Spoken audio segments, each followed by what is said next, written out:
It's the common ground here, But you right? dare not say anything, you know. No. So I kind of focus on the things that I didn't like growing up as a kid, and Yeah. making sure I don't repeat that. When people say, and I hear it all the time, you know, I'm an alcoholic because my dad was an alcoholic. That's I'm a not drug true. addict because my mom's a No.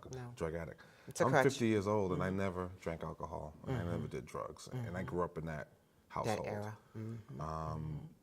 It's what you make of it. You know, I didn't like that when I was growing up, so I'm like, I'm not emulating that behavior. And, you know, some people say, oh, I think it's simple. Maybe it might not be simple for others, but if you don't like what somebody's doing to you, why would you in turn do it to them? Right, and you don't have to become a product of that environment. No, you don't. Because I, as well as you, grew up every Friday. My dad, you know, hit the bar, and he'd fall in the door.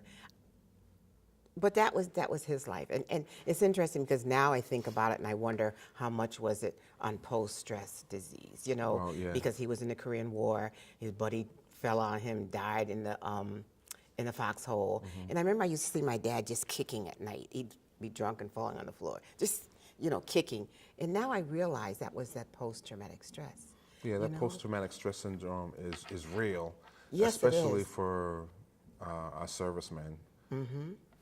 And while, you know, I'm grateful for what they do, I don't want my son going that route. I know. So, and he mentioned it before, and I was like, yeah, no, that's not happening. Right. But so you have the post-traumatic stress of war and seeing death and enduring a lot during war, but you also have that post-traumatic stress from just being a black Being a man or a black black young person man. existing in a country where you don't know if today's your last day because right. of What's Jim going Crow, on? especially if you said your dad. So that, you know, that was Jim Crow era. Yes, it was. Sundown laws. Hold on one moment.